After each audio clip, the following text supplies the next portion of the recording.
मेट्रियल cycle भी कहते हैं। ठीक है, बेटर डेफिनेशन, 3 चीजें याद रखिए। मंथली रिदमिक साइक्लिकल चेंजेस, ऊपर के 3 वर्ड्स है क्या? ओके, नीचे के 3 words fertilization, implantation and pregnancy support. तो menstrual cycle means monthly rhythmic cyclical changes in female reproductive system. सभी पूरी अंग को कवर करना है, इसलिए पूरी female reproduction system to prepare it for fertilisation, implantation of ovum and pregnancy support during her reproductive life span. अभी यहाँ पे अगर मैं ओवेरियन साइकिल लगा दूंगा तो कैसे होगा? Ovarian cycle means monthly rhythmic cyclical changes in ovary to prepare female reproductive system, ठीक है, for fertilisation, implantation and pregnancy support during her reproductive life span. Okay, changes ovary में हो रहा है, पर क्यों हो रहा है? ताकि फीमेल रिप्रोडक्टिव सिस्टम को तैयार कर पाए किसके लिए? Fertilisation, implantation and pregnancy support. Okay, और साइकिल का रेंज होगा 21 to 35 नॉर्मल रेंज। ठीक है, अभी देखिए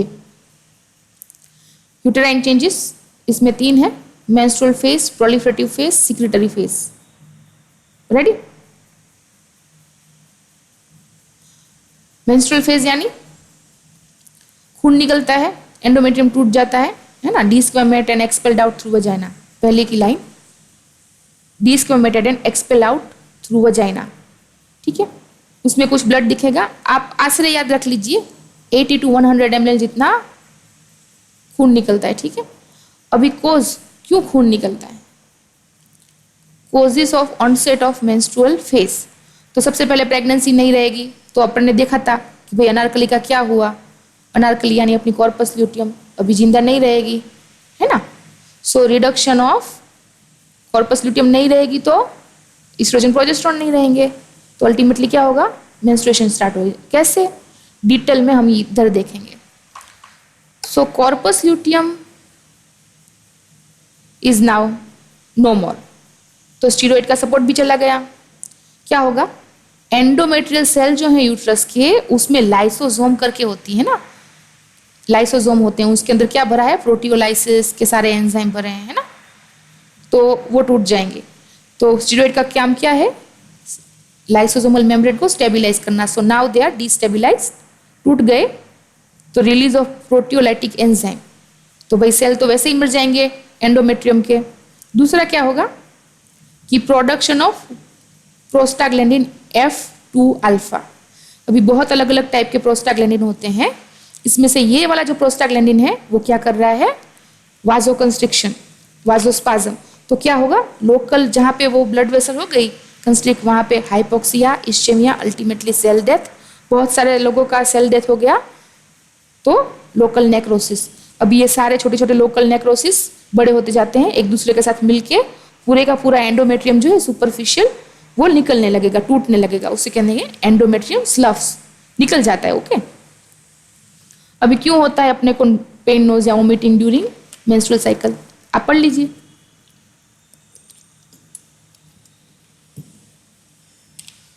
पहले ही बताया था, PGF2 अल्फा क्या करेगा? वाजोकंस्ट्रिक्शन, प्लस क्या करेगा? वो यूट्राइन स्मूथ मसल का कॉन्ट्रैक्शन करवाएगा। तो उससे क्या होता है कि अगर यूट्राइन स्मूथ मसल कॉन्ट्रैक्ट करेंगे तो वहाँ पे जो ब्लड है, जो मटेरियल है, वो बाहर निकले जाएगा इजीली। ओके, पर अगर इसका बढ़ गया, ओवर प्रोडक्शन हो गया, तो उधर कॉन्ट्रैक्शन भी बढ़ जाएगा, तो पेन होता है due to excessive menstrual cramps, उसे हम बोलेंगे डिस्मेनोरिया, है ना। अभी और बॉडी में स्मूथ मसल का और जगह पे भी होने लगा, जैसे GIT के मसल है ना, ब्लैडर के मसल है, उधर भी स्मूथ मसल का कॉन्ट्रैक्शन हो गया, तो फिर हमको क्या होगा? Nausea and vomiting, pain. Now जब ये सब हो जाएगा ना, पूरा निकल जाएगा, तो 1 मिलीमीटर जितना ही यूट्राइन एंडोमेट्रियम बचता है। ठीक है, अभी एक कमेंट आता है 1 मार्क का, 3-4 सेंटेंस में जवाब लिखिए कि भाई यूट्राइन ब्लड क्लॉट नहीं होता, मेंस्ट्रुअल ब्लड क्लॉट नहीं होता। क्यों? क्योंकि उसमें एंटीकोएगुलेंट्स है। क्या है नाम उसका? फाइब्रिनोलाइसिन। वो क्या कर देता है? फिब्रिनोलाइसिस, तो नहीं होता menstrual blood clot. Now how hormone act during cycle, मतलब इसमें अल्टीमेटली उनका क्या रोल है ना। तो पहले तो हम इसका प्लाज्मा में ऊपर नीचे कैसे होता है ना वो देखेंगे, समझ रहे हैं आप। फर्स्ट तो पहले तो नहीं होता है, ठीक है, क्योंकि फॉलिकल का ग्रोथ ही नहीं होगा। फिर धीमे धीमे जैसे फॉलिकल का ग्रोथ होगा वैसे ईस्ट्रोजन का लेवल बढ़ेगा। पीक कब आएगा? जस्ट बिफोर ओव्यूलेशन डे, मैंने आपको ऑलरेडी बताया है ना लेक्चर में। फिर अगर आप लोग नहीं पता तो आप जाके वापस वीडियो में देख सकते हैं ओवेरियन साइकिल में। ओके, ठीक है, रेडी। नाउ वापस दूसरा पिक कब आएगा? अराउंड कॉर्पस ल्यूटियम जब मेच्योर हो जाएगी ना, वो बराबर अमाउंट में ईस्ट्रोजन प्रोजेस्टेरोन बनाती है, तब वापस ईस्ट्रोजन का सेकंड पिक आएगा, ग्रेजुअल पिक, ठीक है। नाउ प्रोजेस्टेरोन मिनिमल इन प्रोलिफरेटिव फेज, मतलब प्रोलिफरेटिव फेज यानी कौन? जहां पे ईस्ट्रोजन वर्क कर रहा है ओव्यूलेशन से पहले। Ready? It start rising from ovulation. Peak कब आएगा? 5 डे आफ्टर ओव्यूलेशन, जब कॉर्पस ल्यूटियम एकदम मैच्योर हो जाएगी, ठीक है, तब एकदम एक्सेस प्रोजेस्टेरोन। फिर वो डिक्रीज हो जाएगा, क्यों? कॉर्पस ल्यूटियम मर जाएगी अगर प्रेगनेंसी नहीं रही, है ना, तभी तो हम एंडोमेट्रियल साइकिल पढ़ रहे हैं। अभी LHFSH का कैसे है ऑलरेडी मैंने ओवेरियन साइकिल में बता दिया था, सेम डिटेल है तो मैं कवर नहीं कर रही। नाउ तो इन शॉर्ट आपको हार्मोनल रेगुलेशन भी लिखना है कि हार्मोनल रेगुलेशन कैसे हो रहे हैं, ठीक है। LHFSH, oestrogen, progesterone, hormonal regulation ऐसा हेडिंग आना चाहिए। यूट्राइन साइकिल है तो कैसे हेडिंग आएगा? वापस मैं रिपीट करती हूँ। डेफिनेशन आएगा, 3 फेज आएंगे, menstrual phase, proliferative phase, secretory phase, ठीक है। फिर हार्मोनल रेगुलेशन का हेडिंग आएगा, फिर हमको लिखना है कि क्या हो रहा है एक्चुअली इन फेज में, यूट्राइन पे क्या हो रहा है, ओके, और लास्ट में अप्लाइड आएगा। Now proliferative phase extend from 5 to 14 days, ठीक है। चेंजेस इन एंडोमेट्रियम, हाँ, पहले तो क्या है 14 डे तक ओव्यूलेशन नहीं है तो कॉर्पस ल्यूटियम नहीं है तो सिर्फ प्रोजेस्टेरोन। फिर प्रोमिनेंट कौन हार्मोन है आफ्टर 14 डे? प्रोजेस्टेरोन। तो प्रोलिफरेटिव फेज क्यों बोलते हैं इसको? क्योंकि ईस्ट्रोजन ज्यादा है ना, तो उसके इफेक्ट के नीचे चारों ओर ग्रोथ ही होगा, बस नंबर बढ़ेंगे, सेल के नंबर बढ़ेंगे, ब्लड वेसल्स के नंबर बढ़ेंगे, ठीक है, तो उसको बोलेंगे प्रोलिफरेटिव फेज। ओके, तो देखो इधर थर्ड पॉइंट देखो, नंबर ऑफ स्ट्रोमल सेल्स बढ़ रहे हैं, स्ट्रोमल सेल का ग्रोथ हो रहा है, formation of new blood vessels. याद रखने का इधर है स्पिन बार्किट साइन, मैंने ऑलरेडी स्पिन बार्किट साइन समझा दिया है ओवेरियन साइकिल में। ओव्यूलेशन इंडिकेटर्स का है ना स्पिन बार्किट साइन। क्या है स्पिन बार्किट साइन? आप अगर वजाइनल डिस्चार्ज को अपनी उंगली के बीच में लिखे ऐसे करोगे तो 2 रेशा बनेगा, है ना, उंगली के बीच में रेशा बनेगा। कितना लंबा रेशा बन सकता है? Even 10 centimetre. तो ये क्यों होता है? Because of uterine gland secretion. चौथा पॉइंट पढ़िए ग्रीन अक्षर का, uterine gland secrete thin stringy mucus in cervical region which help in guide sperm in a proper direction from vagina to uterus। मतलब हीरोइन जो है ऊपर से रस्सी फेंक रही है नीचे स्पर्म को, है ना, कि भाई आओ ऊपर चढ़ जाओ, है ना, ठीक है। नाउ सिक्रेटरी फेज, प्रोजेस्टेरोन, तो अभी ओव्यूलेशन हो गया, प्रोजेस्टेरोन आया गया, तो क्या करेगा प्रोजेस्टेरोन, है ना, उसका अपने को देखने का है फंक्शन। यस, वो तो ग्रोथ करके चला गया ईस्ट्रोजन, अभी ये प्रोजेस्टेरोन क्या करेगा? इट बिकम टॉर्चुअस, वो सिक्रीशन बढ़ा देगा। सिक्रीशन कैसे है? Reach of glycogen and lipid. तो एक बार पॉइंट देख लेते हैं, gland of endometrium becomes more tortuous, ठीक है, फूल जाती है, इतने सारे उसके अंदर सिक्रीशन भरे हुए हैं ना कि वो पौड़ी चौड़ी हो जाएगी, टॉर्चुअस।